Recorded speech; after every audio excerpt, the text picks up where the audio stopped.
ओम शांति।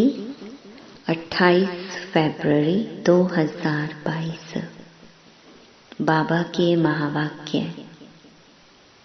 मीठे बच्चे, तुम्हें पढ़ाई से राजाई लेनी है। यह पढ़ाई है तुम्हें डबल सिरताज बनाने वाली। तुम अपने लिए अपनी राजाई स्थापन करते हो। प्रश्न: कौन सा कर्तव्य एक बाप का ही है जिसके लिए मनुष्य पुरुषार्थ तो बहुत करते लेकिन कर नहीं पाते हैं? उत्तर: पीसलेस वर्ल्ड को पीसफुल बनाना, यह काम केवल एक बाप का है। मनुष्य पुरुषार्थ करते हैं सब मिलकर एक हो जाएं, सारे विश्व में पीस हो। एक दो को पीस प्राइज भी देते हैं, परंतु उन्हें पता ही नहीं कि जब दुनिया में राम राज्य था तब पीस थी। अभी रावण राज्य है, यहाँ पीस हो ही नहीं सकती। ओम शांति। बच्चों की दिल में आया कि पारलौकिक बाप आया है लेने के लिए। कहाँ ले जाएगा? शांति धाम। फिर क्या होगा? जिन्होंने अच्छी रीति पढ़ा है वह सुख धाम में आएंगे। वहाँ आना है वाया मुक्ति धाम से। आत्मा समझती है कि बेहद का बाप सुख देने के लिए आया है। सारा दिन यह याद रह सकती है। जिन्हों को निश्चय नहीं वह यहाँ आ नहीं सकते। तुम ईश्वरीय औलाद हो। बाबा भी समझते हैं मैं बच्चों के सामने आया हूँ। बरोबर कल्प पहले भी पतित भ्रष्टाचारी दुनिया में आए थे। यहाँ सब भ्रष्टाचारी हैं, वहाँ है सब श्रेष्ठाचारी, यथा राजा रानी तथा प्रजा। यह खेल है ईश्वरीय संप्रदाय और आसुरी संप्रदाय का। गीत: किसने यह सब खेल रचाया? जब कोई गीत बजता है तो दिल में आना चाहिए कि बाबा ने हमको बहुत ऊंच बनाया है। ऊंचे ते ऊंचा बाप जरूर ऊंच ही बनाएंगे। ऐसे बाप की बहुत महिमा है। कोई भी कुछ करते हैं तो उनकी महिमा होती है। यह फलाने धंधे में बड़ा अच्छा है, फलाना मनुष्य बड़ा होशियार है। हर कोई में गुण होते हैं। परमपिता परमात्मा की महिमा सबसे भारी है। हर एक मनुष्य मात्र को अपना अपना पार्ट मिला हुआ है। परमपिता परमात्मा को भी बड़े ते बड़ा पार्ट मिला हुआ है। इस ड्रामा में बड़े बड़े मुख्य पार्टधारी कौन हैं? कौरव और पांडव दोनों को भाई भाई दिखाते हैं। फिर उस तरफ दिखाते हैं बड़े बड़े भीष्म पितामह, अश्वत्थामा आदि। यह सब विद्वानों पंडितों के नाम हैं। अब विद्वान थोड़े ही युद्ध के मैदान में लड़ाई करेंगे। लौ नहीं है। झूठी काया, झूठी माया, झूठा सब संसार। रावण झूठ और राम सत्य बताते हैं। परमपिता परमात्मा को ही सत्य कहते हैं। God is truth. गॉड है ही एक। बाकी जो रचता और रचना के बारे में समझाते हैं वह सब है झूठ। यह सब ज्ञान की बातें हैं। ज्ञान में सच क्या है, झूठ क्या है, वह बाप आकर समझाते हैं। भारत का गीता ज्ञान तो प्रहलोभ हो गया है। बाकी आटे में नमक मिसल कुछ निशानियां हैं। बाप कहते हैं मैं आकर बच्चों को वेदों शास्त्रों का सार समझाता हूँ। गीता है मुख्य, जिसमें ही भगवानुवाच है। बाप कहते हैं तुमने श्री कृष्ण भगवान का नाम लिख दिया है, परंतु बाप आकर समझाते हैं जिसको तुम भगवान कहते हो वह सतयुग का फर्स्ट प्रिंस है।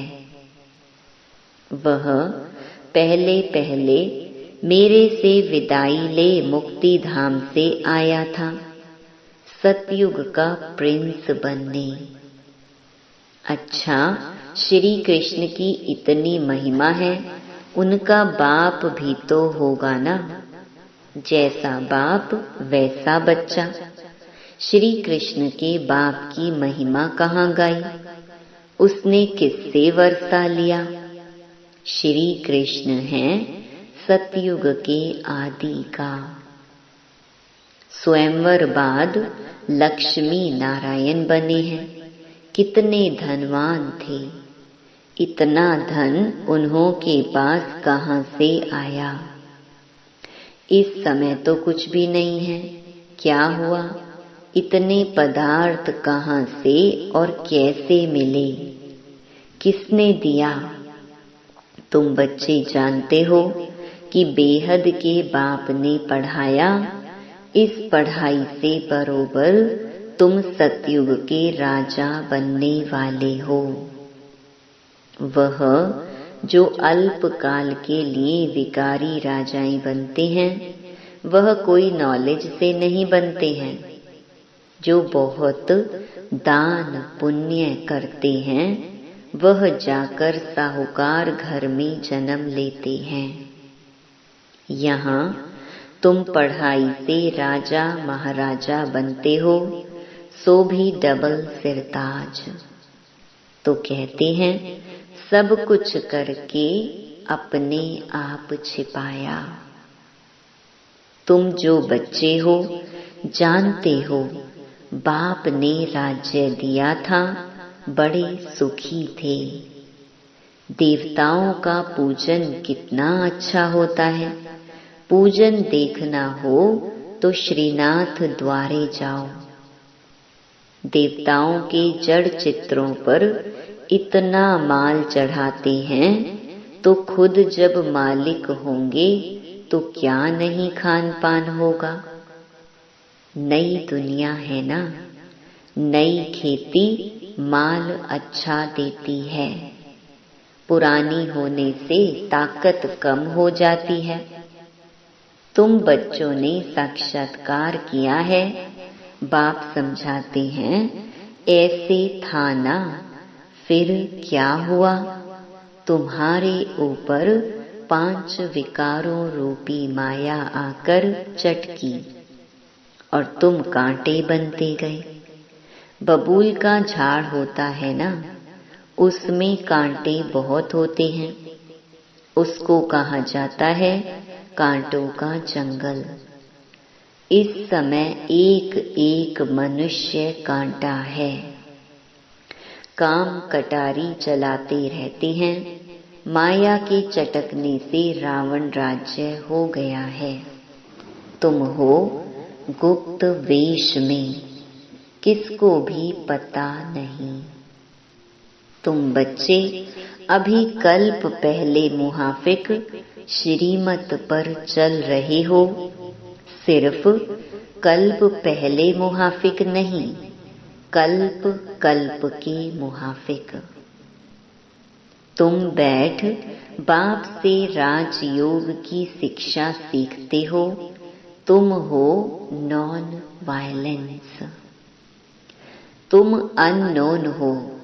तुम अपने को जानते हो, दुनिया तो नहीं जानती कि यह शक्तियां गुप्त रीति योग बल से विश्व पर अपनी दैवी राजाई स्थापन कर रही हैं। तुम हरेक अपनी बादशाही लेने का पुरुषार्थ करते हो। वह सिपाही लोग लड़ते हैं अपने बादशाह के लिए, परंतु तुम अपने लिए सब कुछ करते हो। भारत को ही गोल्डन एज बनाते हो। जो बनाते हैं वही आकर फिर राज्य करेंगे। गोया तुम भारत की सेवा करते हो गुप्त। जो करेंगे वही फल पाएंगे। जो मेहनत कर राजा रानी व प्रजा बनेंगे वही आएंगे। भारत में ही आकर राज्य करेंगे। तुम्हारी यहाँ है शिव शक्ति पांडव सेना। पांडव अक्षर पंडे पर है। बाप ने आकर समझाया है, मुख्य रूहानी पंडा मैं हूँ। पांडवों में मेल्स भी हैं तो फीमेल्स भी हैं। प्रवृत्ति मार्ग है ना। बाकी लड़ाई की तो बात ही नहीं। शास्त्रों में तो क्या क्या बैठ लिखा है, कितने नाम दिखाए हैं। बाप बैठ समझाते हैं, यह सब ड्रामा की नोंद है। कहते हैं भक्ति से भगवान मिलेगा। भक्ति का फल देना यानी सद्गति करना। फिर सतयुग में भक्ति आदि होती नहीं। संन्यास धर्म को तो बहुत थोड़ा टाइम हुआ है। स्वर्ग में यह आ न सकी। अभी तुम जानते हो कि स्वर्ग में किसका राज्य था, कौन सा धर्म था। बाप आकर देवी देवता धर्म स्थापन करते हैं तो फिर और धर्मों का विनाश होता है। तुम ईश्वरीय संप्रदाय के हो, वह है आसुरी संप्रदाय। यह है ही पतित दुनिया। अभी तुम सब कहेंगे हम ईश्वर की औलाद हैं। ईश्वर कौन है? वह निराकार शिव है, ब्रह्मा नहीं। लोग समझते हैं ब्रह्म ही ईश्वर है। अब ब्रह्म को परमपिता परमात्मा थोड़े ही कहेंगे। अपने को ईश्वर कहते हैं, नाम रख दिया है ब्रह्म ज्ञानी। कोई अर्थ ही नहीं। ब्रह्म महतत्व है जहाँ हम आत्माएं रहती हैं। सालीग्राम भी कहते हैं। रुद्र यज्ञ जब रचते हैं तो परमपिता परमात्मा का बड़ा शिवलिंग और छोटे छोटे सालीग्राम बनाते हैं, परंतु ऐसे है नहीं। परमात्मा बड़ा और आत्माएं छोटी नहीं। उनको कहा जाता है परम पिता परम आत्मा, सुप्रीम सोल, परम धाम में रहने वाली आत्मा। आत्मा याद करती है ऑर्गन्स द्वारा। अभी यह सब बातें तुम जानते हो। रचता और रचना के आदि मध्य अंत और मुख्य पाठधारी कौन है, कैसे पाठ बजाते हैं, कौन कितना जन्म लेते हैं, तो यह हिसाब होगा ना। परंतु इनमें भी जाने की दरकार नहीं। बाप कहते हैं, बच्चे, यह है तुम्हारा धर्माऊ जन्म। 84 जन्म तो ठीक है, यह है धर्माऊ कल्याणकारी जन्म। अभी हमारा कल्याण होने वाला है, इसलिए यह कल्याणकारी जन्म और कल्याणकारी युग कहा जाता है। इस संगम का किसको पता नहीं है। संगम को युगे युगे कहा है तो 4 संगम रख दिए हैं। बाप कहते हैं, नहीं, यह तो उतरती कला के हैं। सतयुग से त्रेता होगा तो 2 कला कम होंगी, फिर द्वापर से और कम हो जाएंगी। पतित बनते जाते हैं। यह है वैरायटी धर्मों का झाड़। कितनी भाषाएं हैं, कितनी अशांति है। अब तुम बच्चे जानते हो, स्वर्ग में अशांति हो नहीं सकती। यहाँ बहुतों को पीस प्राइज मिलती है। पीस तो है नहीं, पुरुषार्थ करते हैं मिलकर एक हो जाएं। पोप भी कहते हैं कि वननेस हो जाए। सभी ब्रदर्स हैं, परंतु आपस में बनती क्यों नहीं है। उन्हों को ड्रामा का तो पता नहीं है। जब दुनिया में एक राम राज्य था तो पीस थी। अभी तो रावण राज्य है, अनेक धर्म हैं। अब इस पीसलेस को फिर से पीसफुल बनाना एक बाप का ही काम होगा ना। यह तो दुनिया का प्रश्न है ना। वर्ल्ड के फादर को फुरना रहेगा ना। बाप कहते हैं, मैं ही वर्ल्ड को पीस में लाता हूँ।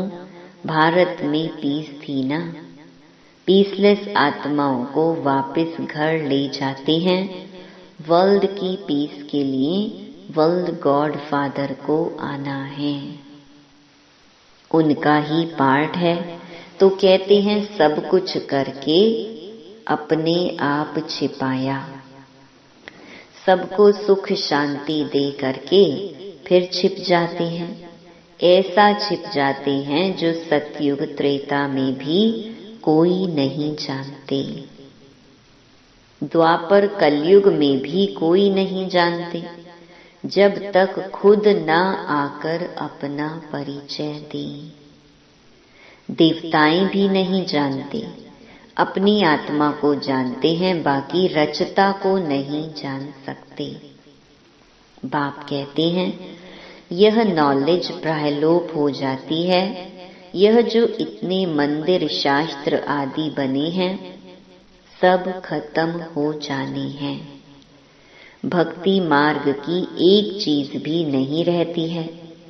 अभी बाप कहते हैं, सिर्फ मुझ एक बाप को याद करो और सबसे ममत्व मिटाओ। सन्यासी तो ऐसे कह ना सके, उनका है निवृत्ति मार्ग। पावन से पतित, फिर पतित से पावन तुमको बनना है। सन्यासियों का भी ड्रामा अनुसार पार्ट है। यह ना हो तो भारत और ही दुखी हो जाए। मुख्य बात है ही पवित्रता की। पवित्रता की ताकत से तुम पतित सृष्टि को पावन बनाते हो, बाप की श्रीमत से। हम आत्माएं बाबा के साथ जाने वाली हैं। पवित्र बनते बनते हम पहुंच जाएंगे। यह यात्रा बहुत वंडरफुल है। हे रात के राही, थक मत जाना। सतयुग को दिन कहा जाता है। पहले तुम स्वीट होम जाकर फिर दिन में आएंगे। तुम हो रूहानी यात्रा के ब्राह्मण। कितना समझने की बातें हैं। जितना बाप को याद करेंगे, पद भी उतना ऊंच पाएंगे। कमाई बहुत है, नहीं करेंगे तो भस्मीभूत हो जाएंगे। कुछ तो मेहनत करनी चाहिए ना। लौकिक बाप को उठते बैठते चलते फिरते याद करते हो ना। पारलौकिक बाप को क्यों भूल जाते हो? लज्जा नहीं आती है? लौकिक बाप को कभी भूलते हो क्या? पारलौकिक बाप जिससे स्वर्ग का वर्षा मिलता है, उनको भूल जाते हो तो वर्षा भी भूल जाएगा। फिर क्या पद पाएंगी? युक्ति से बतलाते रहते हैं। बस बाबा आया कि आया। हमको अब यह शरीर भी नहीं चाहिए। बड़ी मीठी नॉलेज है। देने वाला भी बड़ा मीठा है। आधा कल्प दुख में याद करते आए हो, बाबा हमको सभी दुखों से छुड़ाओ। अब तुमको सभी दुखों से छुड़ाते हैं, अगर हमारी मत पर चलेंगे तो। मैं तुम्हारा बाप हूं ना, फिर क्यों कहते हो कि बाबा हम भूल जाते हैं? तुम बच्चे हो ना। शांति धाम सुख धाम जाएंगी ना। मुझ बाप को याद नहीं कर सकते हो? मैं तुम्हें डबल सिरताज बनाऊंगा। बच्चे कहते हैं हाँ बाबा याद करेंगे, फिर कहते हो भूल गया। वंडर है ना, इतना स्वर्ग का वर्षा मिलता है, तुम भूल जाते हो। अच्छा, मीठे मीठे सिकिलधे बच्चों प्रति मात पिता बाप दादा का याद प्यार और गुड मॉर्निंग। रूहानी बाप की रूहानी बच्चों को नमस्ते। धारणा के लिए मुख्य सार। पहला, बाप की श्रीमत और पवित्रता की ताकत से इस पतित सृष्टि को पावन बनाने की सेवा करनी है। अपने लिए अपना राज्य स्थापन करना है। दूसरा, पारलौकिक बाप जो मीठे ते मीठा है, जिससे स्वर्ग का वर्षा मिलता है, उसे निरंतर याद करना है। योग बल से अपनी राजाई लेनी है। वरदान, हर बोल द्वारा जमा का खाता बढ़ाने वाले आत्मिक भाव और शुभ भावना संपन्न भव। बोल से भाव और भावना दोनों अनुभव होती हैं। अगर हर बोल में शुभ व श्रेष्ठ भावना आत्मिक भाव है, तो उस बोल से जमा का खाता बढ़ता है।